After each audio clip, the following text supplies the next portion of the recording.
দিলাম, পরের দিন সব পেপারে বেরোলো, ফায়ার মিনিস্টারও এসেছিলেন। আমি বললাম যে একটা এফআইআর হোক ওই ল্যান্ডলর্ডের এগেনস্টে, আর ওকে অ্যারেস্ট করা হোক। যেহেতু মমতা ব্যানার্জি খুব খাস লোক, আর মমতা ব্যানার্জি যেখানেই যান, লন্ডন, আমেরিকা, যেখানে যেখানে সিঙ্গাপুর বেড়াতে যান সবাইকে নিয়ে, সাথে ওই শরাবটাও থাকে, ওকে অ্যারেস্ট করা হয়নি। আমি বলছি যদি এই ধরনের কাজগুলো হয় আর যদি অ্যারেস্ট না করা হয়, ধরুন এর আগে আমরিতেও হয়েছিল, অনেকজন মারা গেছিল অনেক আগে, যখন এই সরকারটা নতুন সরকারটা হলো তখন আমরিতে অনেকজন মারা গেছিলেন, হসপিটালে হয়েছিল, অনেক জায়গায় হয়েছে। আর সাধারণত বলছি 2 বছর আগে আমার ওয়ার্ডেই ফুটপাতে রাজভবনের সামনে কারেন্ট, ওই বৃষ্টি হচ্ছিল, কারেন্ট দিয়ে একজন মারা গেলেন, ফুটপাত রাস্তায় যিনি হাঁটছিলেন। তো কোনো সিস্টেম নেই এদের, মেয়র কিছু জানে না। প্রতিবাদ সভা হলো, আমরা জানিয়ে গেলাম এইরকম অন্যায় কলকাতাবাসী আজকে সতর্ক করে দিয়ে গেল। প্রথমে প্রতিবাদ, এরপরে প্রতিরোধ, তারপরে প্রতিবাদ। তার কারণ যেভাবে কলকাতা পৌরসভা রাজ্য সরকার চলছে, এতে মানুষের জনজীবন ব্যাহত, জীবন জীবিকা ব্যাঘাতপ্রাপ্ত হচ্ছে।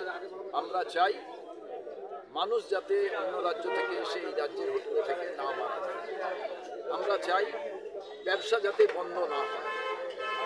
বেশি সতর্কতামূলক ব্যবস্থা নেওয়ার নামে যেভাবে বিভিন্ন রেস্টুরেন্টের বন্ধ করে দেওয়া হচ্ছে, সত্যিকারের যেগুলো ইললিগাল নিশ্চয়ই বন্ধ করতে হবে।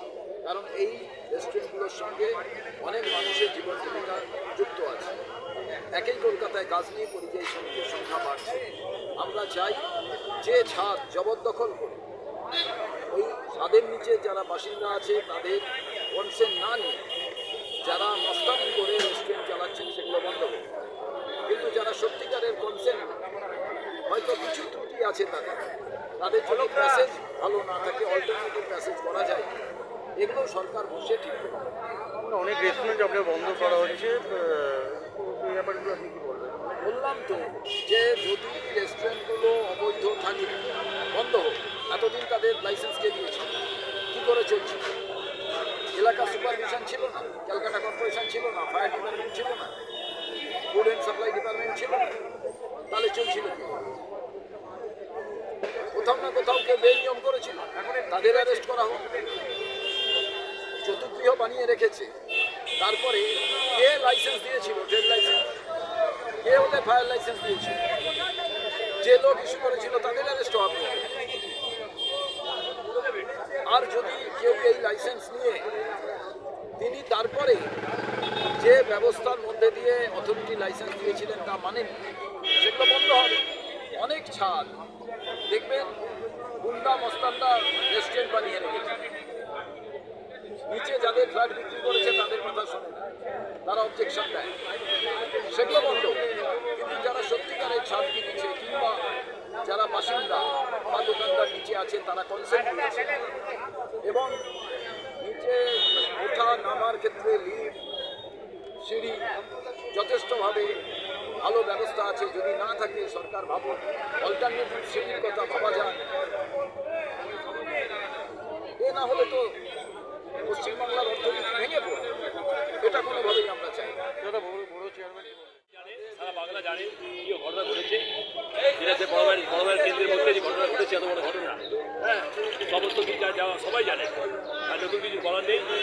তার উদ্দেশ্যে আজকে প্রশাসনের থেকে ডাকে শুভঙ্কর সরকারের নেতৃত্বে আজকে আমরা এখানে একটা প্রদর্শন করেছি। দুর্ভাগ্যবশত কেউ মানে পদাধিকারী যারা আছে, না KYC না পদাধিকারী কোনো কেউ চেয়ারম্যান কেউ নেই, মানে ভয় পেয়েছে কংগ্রেসকে, আজ পর্যন্ত ভয় পেয়েছে, পালিয়ে যাচ্ছে এবং আমরা বলছি এরপরে যে ঘটনাগুলি সভাপতি বলে গেল সারা বাংলা জুড়ে সব পৌরসভা আছে, তার সামনে বিক্ষোভ হবে। এরপরে আরো বড় বিক্ষোভ আগামী দিনে বৃহত্তর বিক্ষোভ হবে, এটা এবার আটকাতে পারবে শুভঙ্কর সরকার রাজপথে। হ্যাঁ, আর কে কে সবাই এসছে, সভাপতি তাপস সভাপতি এসেছিল। আজ জিততে পারবো না, উনি তাই মানলেন, আবার জিতে গেলেন, ওনাকে এখানে চেয়ারম্যান করে দিল। যখন বামফ্রন্টের ভোট ছিল, আমরা যদি কিছু বলতাম আমাদের কথাগুলো শুনতো সবাই। এই ভোটটা আসার পর আমরা যদি কোনো চিঠি দিই, কোনো উত্তর পাই না।